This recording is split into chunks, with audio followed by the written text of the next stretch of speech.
Samantala, hustisyang hiling ng mga kaanak ng isang barangay tanod na nasawi matapos madamay sa away ng dalawang grupo sa Tondo, Maynila. Nahuli pa ang krimen.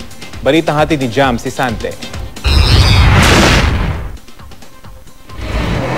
Mag-aalas 10 ng gabi noong linggo sa Tondo, Maynila, nagkukwentuhan sa harapan ng barangay hall ng barangay 144 ang tanod na si Carlito Reyes kasama ang ilan pang mga katrabaho. Nang lumapit ang 4 na lalaki sa barangay hall, sumunod ang 2 pa. Tila may inaabangan ng grupo. Panay ang tingin sa kabilang dulo ng kalsada. Maya-maya ang isang lalaki dumukot ng baril sa baywang at sumenya sa isang grupo hanggang may sumugod na at nagpaputok. Bagsak si Reyes. Nagtakbuhan at nagkahabulan pa ang dalawang grupo. Biglang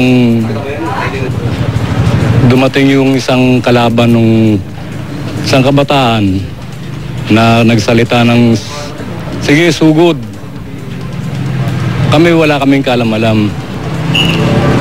Ang sabing sige, sugod, saka namin nilingon yung pinagkasabihan niya.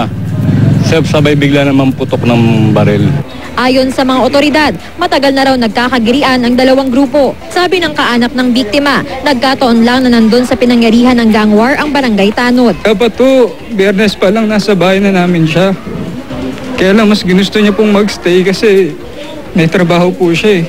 Nabasakit po na makita namin siya na ganito na yung sitwasyon niya eh. Ayon sa barangay, ang grupo na nasa likod ng pamamaril ay pinamumunuan ng isang RJ Canlas. Kilala na rin ng barangay ang 5 kasamahan ni Canlas, pawang mga minor de edad pa raw. Nagtatago na eh. Pero nakikipagtulungan kayo sa ibang barangay? Opo, actually binigyan ko po sila ng mga litrato.